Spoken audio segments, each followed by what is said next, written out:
Muy bien, seguimos acá en Pensar en Nada y comenzamos, Elena, Natalia, un nuevo espacio dedicado a analizar, a repasar los temas internacionales y sobre todo a veces hacemos hincapié, una mirada más aguda sobre los temas que vienen desarrollándose en nuestro continente, en nuestra América Latina.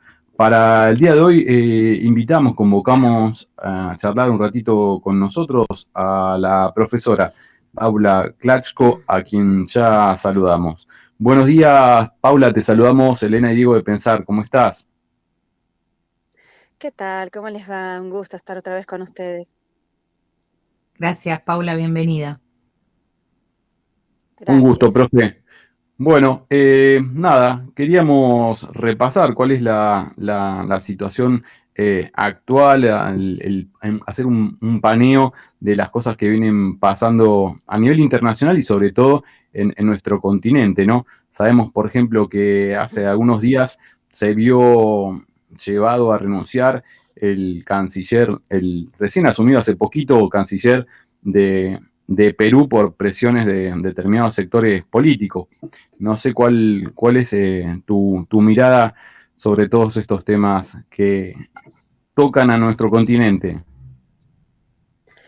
Bueno, como siempre, como suele suceder, pasan muchas cosas muy intensas, la lucha de clases está a pleno y en el marco de un marcado trilateralismo a nivel de la geopolítica mundial, y un cambio en la correlación de fuerzas en nuestra región y el cambio de gobierno ya que tiene 8 meses en Estados Unidos, eh, genera oportunidades para los pueblos que estamos peleando y que estamos retomando ese ciclo progresista que se vio eh, frenado de alguna manera a raíz de golpes de Estado, de traiciones, de derrotas electorales gracias a los engaños por las derechas. Pero bueno, hoy tenemos otro momento, por ejemplo, pero sin embargo no es un escenario fácil para nada, como vos estabas diciendo. Una de las buenas noticias que tuvimos en estos últimos tiempos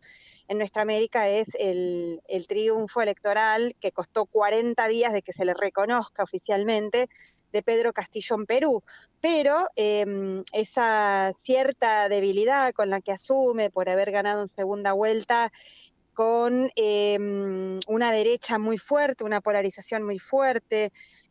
Recordemos que, la que aglutinaba el espacio hoy opositor a Pedro Castillo es Keiko Fujimori, hija del dictador que protagonizó el terrorismo de Estado en el Perú y cuyas heridas todavía sangran, ¿no? A diferencia de la Ujú. Argentina, que las políticas de memoria, verdad y justicia, primero desde abajo, desde las organizaciones populares, hijos, madres, abuelas de Plaza de Mayo, tantos años enarboladas y después asumidas como políticas de Estado, ¿no?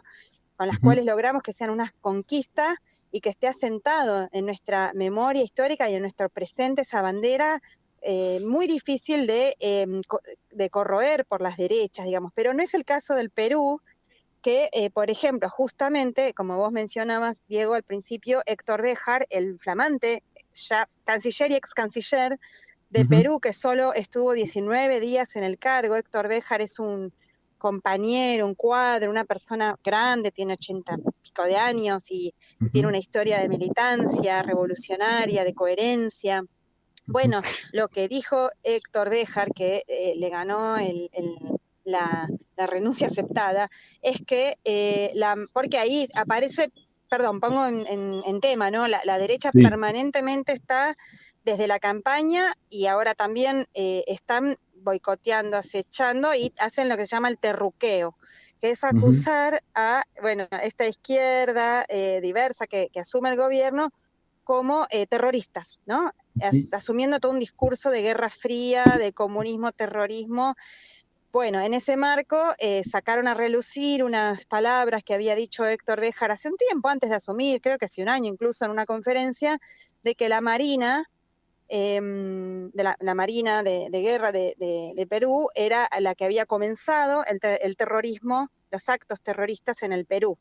Ujú. Allá, incluso cuando gobernaba Velasco Alvarado, que después lo terminaron sacando del poder al general nacionalista, Claro. antiimperialista Velasco Alvarado. Bueno, la Profe, cuestión es que profe, eso, sí, ahí, no, corregime si me equivoco. Yo no me acuerdo si en Nodal o por RT o por donde leí que Béjar justamente lo que decía era que él había pedido audiencia al Congreso para dar rendir su idea, su plataforma, y justamente no, como que él decía que no se le dio justamente la posibilidad de expresarse, y claramente estaba hablando ya de lobby que estaba haciendo los legisladores de derecha, y él decía, bueno, nada, en realidad no quieren que Perú tenga un proyecto de país soberano, de una mirada hacia el exterior soberana, y bueno, y dice, expresa como que se pidió por el costado la renuncia, sin dejarlo que se presente a rendir de qué se trataba su proyecto. absolutamente, hay muchas aristas para ver. Sí, la renuncia, por supuesto que la pidió a la derecha, que tiene hegemonizado el Congreso, las principales comisiones, la mesa directiva del Congreso la dirige la derecha, pero además habla de que la fuerza que tienen los militares en Perú. Entonces, a eso me refería. Por un lado es el animarse por parte de Héctor Béjar a decir las cosas como son, a hablar del terrorismo de Estado, ¿no? Digo, por eso comparaba con la Argentina. Acá tenemos Claro, claro. absolutamente asumido de que hubo terrorismo de Estado. Allá todavía no. Todavía hay que dar esa lucha, esa reivindicación histórica, pero como vos bien decís, no tiene solo que ver con el pasado, con asumir que hubo ese terrorismo de Estado, sino que además tiene que ver con las posiciones soberanas que asumió el canciller una vez asumido en su discurso de asunción de jura. Puso en primer término que el Perú iba a virar 180 grados en la política exterior, que iba a asumir una política de respeto de autodeterminación de los pueblos, que se iba a salir del grupo de Lima, ese grupo que fue creado solamente a instancias de Trump y los gobiernos de derecha para acechar y asediar a Venezuela.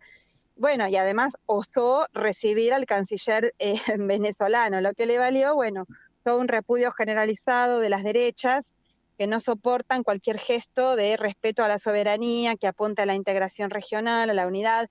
Bueno, ese es el escenario en Perú, es muy difícil, bueno, y el gobierno de Castillo que también permite que eso suceda, ¿no? Que Claro, se dé esa renuncia. claro. Eso muestra esa cierta debilidad que, bueno, es como una primera derrota, hay que asumirlo así, pero vamos a ver cómo se desarrollan. Es obvio que el gobierno del profe Pedro Castillo es un gobierno con debilidad, pero que tiene un proyecto claro que esperemos que lo pueda mantener en esa realidad tan compleja, una derecha tan violenta, tan difícil, toda la corporación mediática en contra. Bueno, pero por otro lado también tuvimos el inicio de los diálogos con la oposición de Venezuela en México, ¿no? Ajá. Eso es también algo muy interesante, muy, muy bueno, en territorio mexicano, bajo la presidencia del presidente progresista AMLO, Andrés Manuel López Obrador, que está conduciendo la CELAC, que está revitalizando la CELAC, ese ámbito de integración y de unidad latinoamericana y caribeña sin los Estados Unidos, ¿no? Por fuera, como paralelamente a la OEA, y que se está generando, sí, como un ámbito también de fomento a la soberanía, a la integración, a la unidad. Y en territorio mexicano, entonces se está reuniendo, hubo un acuerdo marco, digamos, luego los diálogos se van a iniciar el 3 de septiembre, pero hubo un acuerdo marco de los temas que se van a hablar, donde se sentó una parte de la oposición más violenta, representantes de Guaidó, así como suena, ese señor que se autoproclamó presidente con un Autoproclamó megáfono en una presidente. plaza. Sí, sí, esa cosa payasesca y ridícula, pero que bueno, sucede en el mundo que gobiernan supuestas democracias, pero que no, que todo se hace a dedo y que si no es del gusto de Washington mandan a hacer golpes de Estado, etcétera. Entonces, Profe, digo, esa derecha violenta, sí, no, ahí decime, por Diego. ejemplo mencionabas esta situación y recordaba cuestiones que tienen que ver con que Venezuela tenía dificultades para retirar divisas, si no me mal recuerdo, en oro que estaban depositadas en Europa, principalmente creo que en Gran Bretaña, porque se las habían bloqueado, porque en algún momento lo reconocieron algunas comunidades, algunos referentes de la comunidad internacional como presidente a Guaidó. Entonces le frenaron la utilización de esos recursos al Estado soberano de Venezuela. ¿En eso qué quedó más o menos? ¿O seguimos por el mismo camino? Seguimos por el mismo camino, el bloqueo recrudeció y la confiscación de bienes soberanos de la República Bolivariana de Venezuela sigue existiendo y justamente es una de las cartas que el gobierno bolivariano pone como condición para la continuidad de los diálogos, que se levante el bloqueo, las mal llamadas sanciones y que se levante la confiscación de los bienes soberanos de Venezuela, que es ese oro que está en el Banco de Inglaterra, que es plata que está en Portugal, que es dinero, que es Citgo, que es la filial estadounidense de la petrolera PDVSA, de la petrolera venezolana, que tiene miles de estaciones de servicio, tiene 2 enormes refinerías en los Estados Unidos y que fueron confiscados y que están, una parte gigantesca de ese dinero está en el banco, en el tesoro de Estados Unidos. Cosas realmente ridículas, payasescas, que no tienen ningún asidero de razón. Bueno, eso es lo que está, todo eso está por discutirse, pero lo importante, Diego, y vamos a ver cómo se desarrollan estos diálogos con parte de la oposición, la más violenta, Guaidó, y también un representante de Capriles. Lo importante es que se sentaron a negociar y que tuvieron que entonces reconocer que el gobierno único y legítimo de Venezuela es el gobierno de Nicolás Maduro y su representante sentado en México, que es el doctor Jorge Rodríguez. Entonces, eso desde el vamos es un viraje de la comunidad internacional, como es la mal llamada comunidad internacional, porque es Washington y sus aliados, ¿no? De 193 países que forman parte de la ONU, fueron 50 en su momento los que reconocieron a Guaidó, pero eso alcanza para que la prensa occidental corporativa diga que el mundo reconocía a este fantoche de Guaidó.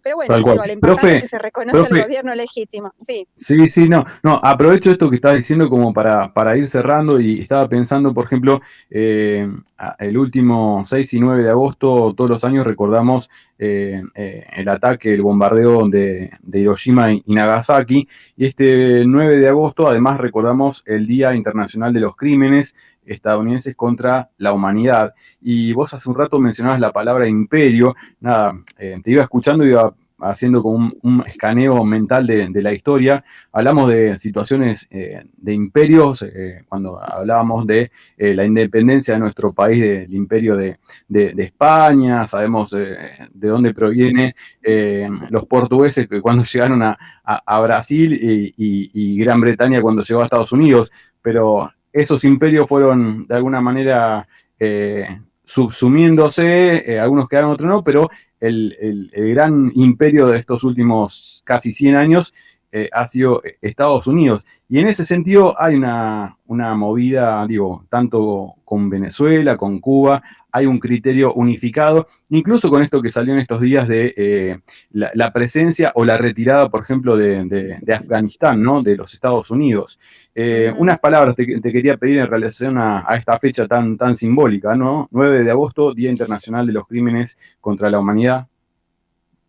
Sí, exactamente, Diego. Venimos impulsando desde las redes intelectuales y artistas en defensa de la humanidad y otras organizaciones y referentes alrededor del mundo que sea declarado el 9 de agosto, que es el día del holocausto militar, en el que el único país del mundo en el que arrojó bombas nucleares y además sobre población civil indefensa, fueron los Estados Unidos sobre Hiroshima y Nagasaki. Y es un símbolo para recordar y a construir memoria histórica y presente de los crímenes de Estados Unidos que no cesan, porque como vos acabas de decir, bueno, ahora se están retirando de Afganistán, pero han cometido cientos de miles de muertos, ha dejado esa guerra de 20 años en Afganistán, y en Irak otro tanto, una realidad terrible, y permiten que en sus aliados más retrógrados como Arabia Saudita también realice un genocidio en Yemen, y podemos, bueno, no nos alcanzaría para nada ni siquiera un programa entero para ponernos a mencionar todas las guerras, invasiones, que hizo directamente Washington, el financiamiento y dirección de los golpes de Estado en América Latina, genocidas, terroristas. Bueno, de alguna manera los talibanes también fueron invento de Washington, fueron como los Videla, ¿no? En Medio Oriente, que fueron a intentar disciplinar a los pueblos, pero que bueno, de repente les sale un Frankenstein y no son tan fáciles de manejar. Así que lo que sí está ahora en franca decadencia y cuestionamiento es el poderío del imperio de nuestro tiempo, de los Estados Unidos, con este abierto y franco ahora de trilateralismo, donde China y Rusia son también potencias emergentes que le hacen sombra. Y bueno, en ese sentido también Biden se ve obligado a negociar incluso con nuestros gobiernos de la región, porque como esta ola progresista vuelve a tomar oxígeno y a asumir gobiernos de muchos países en nuestra América y gobiernos importantes como los de de México, de Argentina, hay que ver lo que pasa el año que viene en los otros dos países tan importantes como en Colombia y Brasil, que hay una probabilidad importante, y esperemos que así sea, de que el progresismo retorne, en el caso de Brasil al gobierno, y en el caso de Venezuela, de Colombia, después de 70 años de terrorismo de Estado, bajo formas pseudodemocráticas, pueda asumir una opción que pueda poner fin a esa guerra horrible que comete el Estado contra la población colombiana. Entonces, en ese sentido, Biden se ve obligado a sentarse, a charlar, a negociar, por eso también la gira de sus funcionarios por América Latina, intentando contrarrestar en algo el avance de las inversiones chinas, intentando dialogar, pero bueno, va a tener que asumir que el grupo de Lima, ese engendro, está haciendo agua, que ha permitido, de hecho, porque sin la venia de Estados Unidos, esos violentos no se sentarían en la mesa de negociación venezolana en México. Por lo tanto, hay un reconocimiento de que hay una situación distinta, y bueno, vamos a ver qué sucede en ese sentido. Perfecto, perfecto. Bueno, hecho entonces el repaso a nivel internacional y regional. Muchísimas gracias, profe. Y antes de despedirte, te invitamos y te comentamos, ¿no?